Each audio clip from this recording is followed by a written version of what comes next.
Okay. You, Jamal, Luke, now JJ, like people that I consider like close to me and we've grown up together in different ways. What is wrong with you guys and why do you coach? People don't understand this. This is a particularly rewarding job, like I think like from your soul, like to teach young men and to help them. But it is such a terrible job from the standpoint of the turnover. You have all the success in Cleveland, you know, all of the stuff. And it's just like, you have to then just, you're going to move your family from Cleveland, and you guys have been there for how many years? 5 years. 5 years. And now shout out to Nikki. Shout out Nikki. But then all of a sudden you're going to move to Detroit and start this new journey. And it's just like, why? What is it about it? And you've always been this way since we were young. What is it? Because it's the same thing that pulls Luke to go to Sacramento and go to Cleveland. Same thing that pulls JJ to leave all of the media and then go to the like. What is it? Because I haven't got it. It's no. It's you have your own brand of sickness.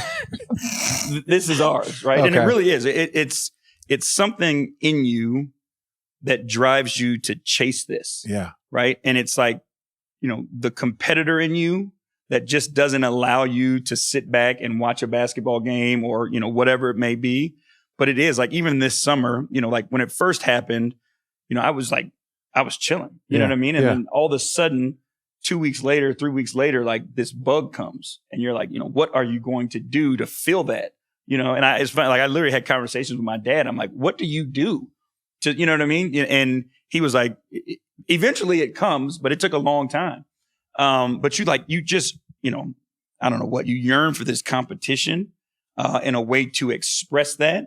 And it's all, you know, like I've been doing this since I was 24 years old. Yeah. So like, this is all I know is this schedule, like this pressure, this moment, you know, the level of like the fans and, you know, the team and trying to build team. And it just keeps pulling you back every time, you know, you think you get out. But it is a, you know, an illness. Yeah.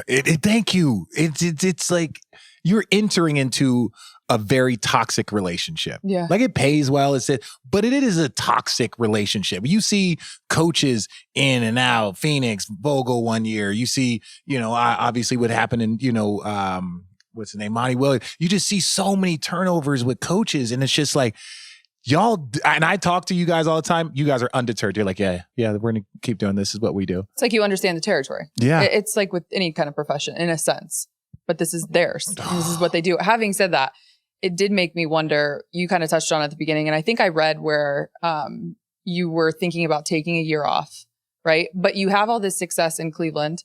So most recently from that, like, was there a point, what's the mental process of when you're called by Detroit in that quick turnaround? Like, how hard is that mentally?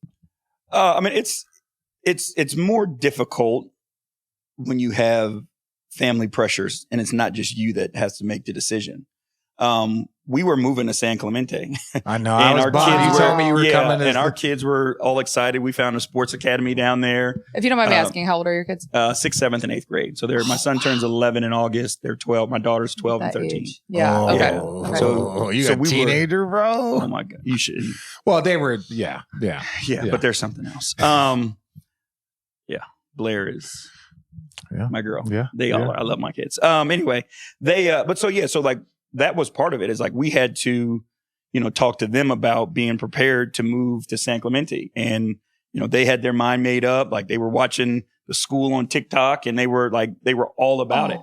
And we were actually going to Seattle for a soccer tournament and packed for 2 weeks because we were going to go down to San Clemente and find a place to live.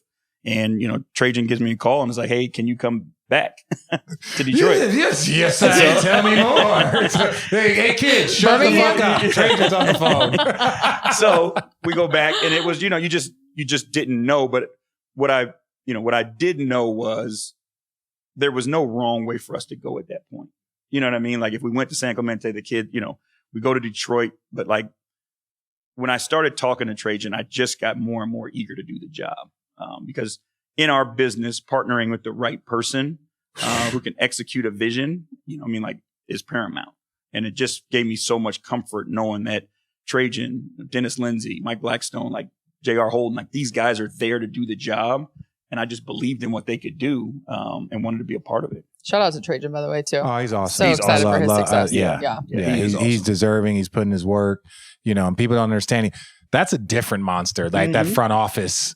That's a behind the scenes and no one knows. And you grind for a decade to get one opportunity. Yeah, that's a whole nother. That's a whole. God.